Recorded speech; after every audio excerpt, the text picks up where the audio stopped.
Maya just sent Ethan a text saying, "Hope you're having a great day." Now it's been 47 minutes and she's already checked her phone 12 times. She's analyzing his last response for tone and wondering if she said something wrong yesterday, and rehearsing 3 different follow up messages in her head. Does this sound familiar?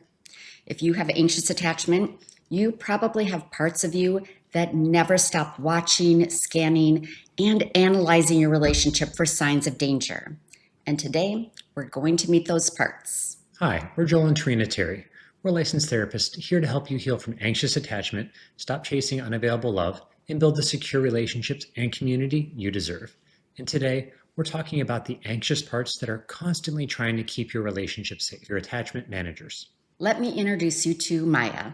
She's 32, works in marketing, and just started dating Ethan about 6 weeks ago. On paper, things are going really well. Ethan is consistent, he texts her regularly, they have great conversations, and he's made it clear that he's interested in building something real with her. But Maya feels exhausted. Why? Because she has a whole team of inner parts working overtime to make sure this relationship stays safe. Let's take yesterday as an example. Ethan usually texts Maya good morning around 8. At 8:15, Maya's phone was silent, and immediately her scanner part went online. This is the part that's constantly monitoring for any signs that love might be disappearing. The scanner started flooding Maya with questions. Is he losing interest? Did I say something wrong when we talked last night? Maybe he's having second thoughts about us. And by 8:30, when Ethan still hadn't texted, Maya's analyzer part joined the team. This part started replaying every moment from their last date, looking for clues. He seemed a little quieter when I talked about my work stress. Maybe I was too negative. Maybe he thinks I complain too much. The analyzer was already crafting a mental apology for being too much. Then Maya's perfectionist manager stepped in. This part said, okay, we need to be extra careful today. When he does text, we need to be breezy and fun. No mentioning anything serious. We need to be the version of ourselves that he'll want to keep around. So when Ethan finally texted at 9 a.m. with, "Good morning, beautiful. Sorry for the delay. Early meeting today," Maya felt a flood of relief. But notice what just happened for an hour and 15 minutes. Maya's entire inner system was activated, not because anything was actually wrong, but because her attachment parts were doing their job, trying to keep her safe in love. In internal family systems, we call these protective parts managers because their job is to manage the outside world to keep you safe. For people with anxious attachment, these managers are hyper-vigilant about relationships. They learned early in life that love can disappear, so they appointed themselves as the relationship security team. Maya's scanner part learned to be vigilant when she was 7, and her dad started working longer hours after her parents began having problems.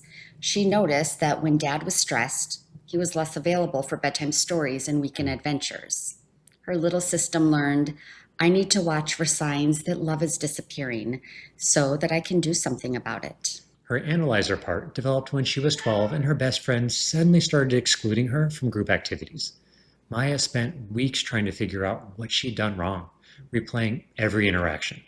That part learned, if I can analyze what went wrong, I can fix it and get love back.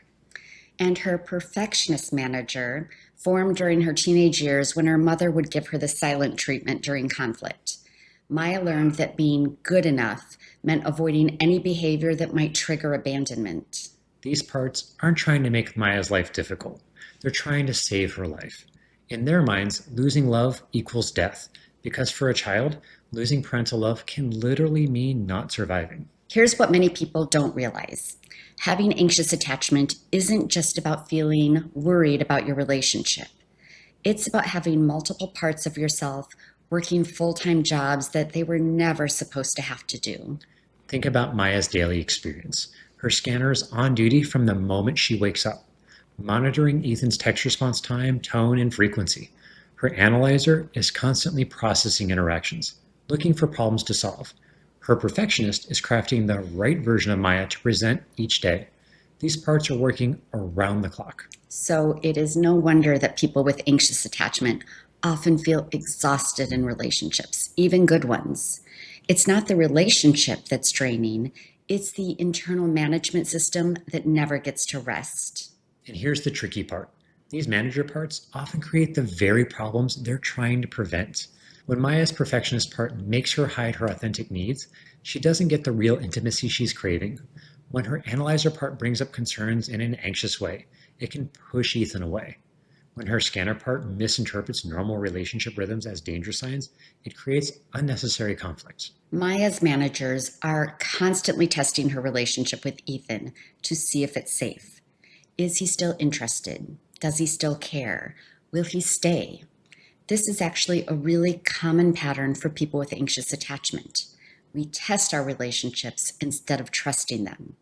So if you're recognizing yourself in Maya's story and you want to understand which parts of you are driving your own relationship patterns, we created an assessment called Meet Your Inner Team that helps you identify your specific protector parts and how your attachment style influences which parts show up most often.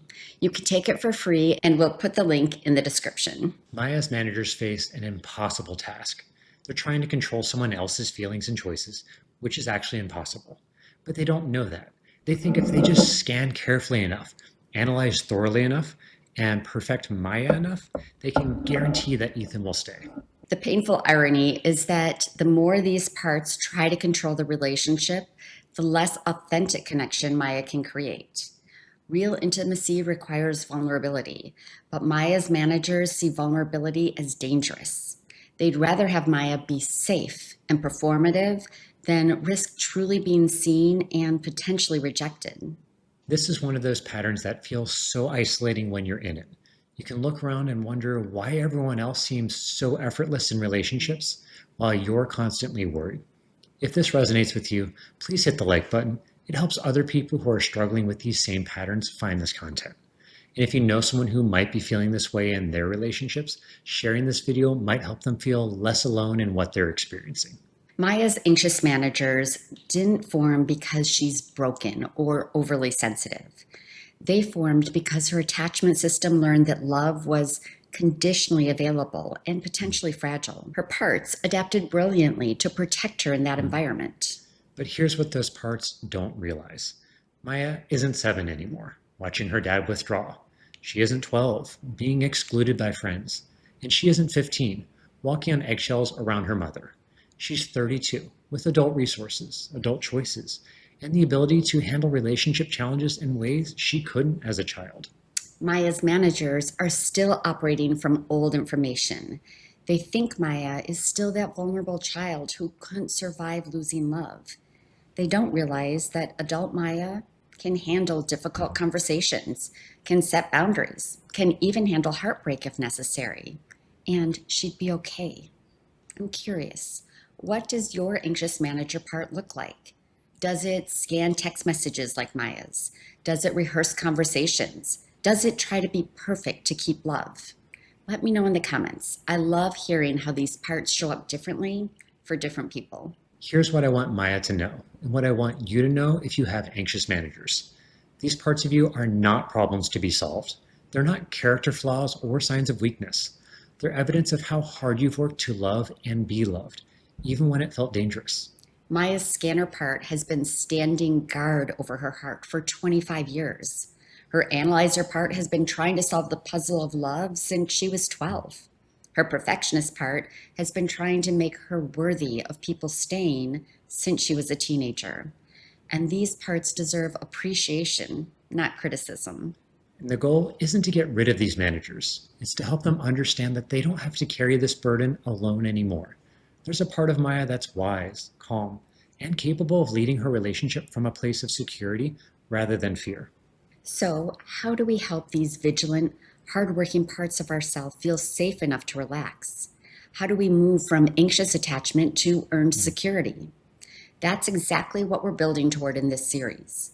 These managers are waiting for a leader, someone inside Maya who can take care of her heart without all the scanning and analyzing and perfecting. And that leader is already there. The vigilant, hyper-analytical behavior we see in Maya's anxious managers isn't just psychological, it's deeply neurological. Research by Dr. Philip Shaver and Dr. Mario Mikulincer reveals that people with anxious attachment show heightened activation in the brain's threat detection system, particularly the amygdala, when processing relationship-related stimuli. Brain imaging studies demonstrate that anxiously attached individuals like Maya display increased activity in the anterior temporal cortex when viewing their partner's face, especially during times of perceived relationship threat. This explains why Maya's scanner part can detect micro changes in Ethan's expressions or texting patterns that others might miss entirely. Dr. Richard Schwartz's research on protective parts shows that these manager parts develop as adaptive responses to early attachment disruptions. When children experience inconsistent caregiving, their developing nervous system creates these hypervigilant parts as survival mechanisms.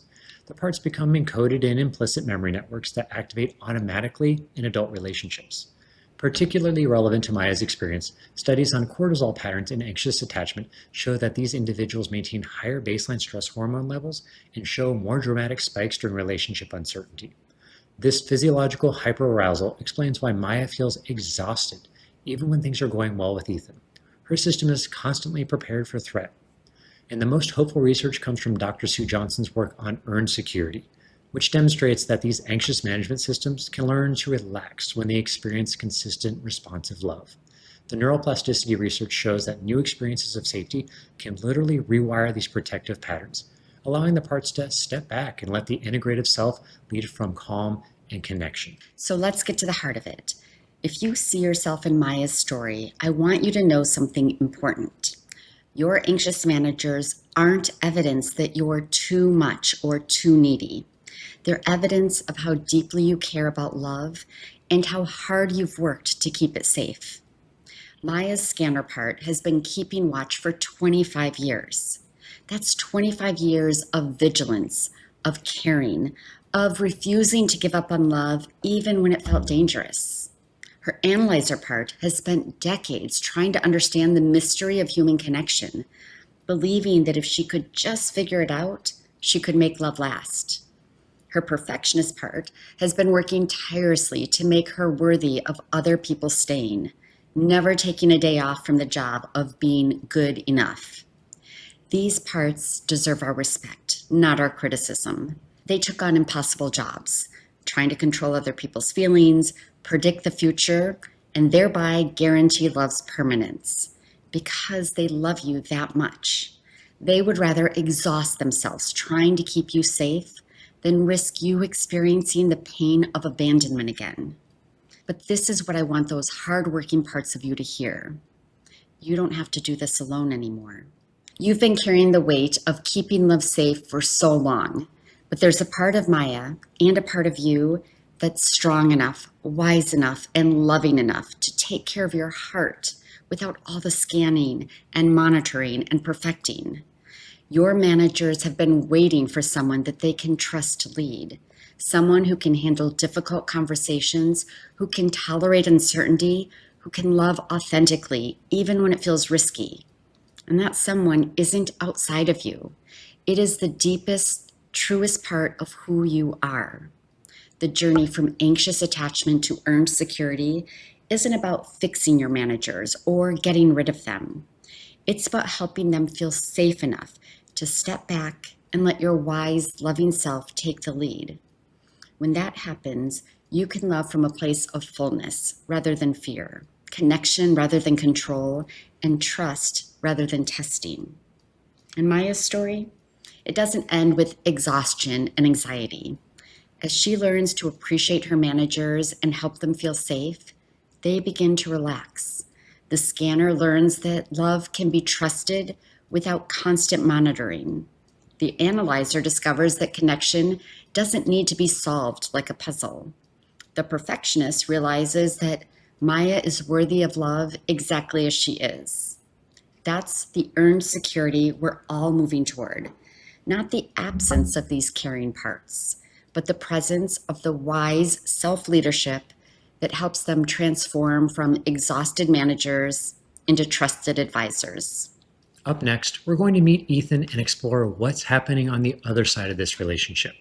You'll learn about the avoidant parts that make intimacy feel dangerous and why they shut down just when Maya's parts want to connect most. In the meantime, if you haven't seen the first video from this series yet, where we introduced internal family systems, check it out now, right here. Subscribe and take care of your heart. And remember, you're not alone. We're all in this Together.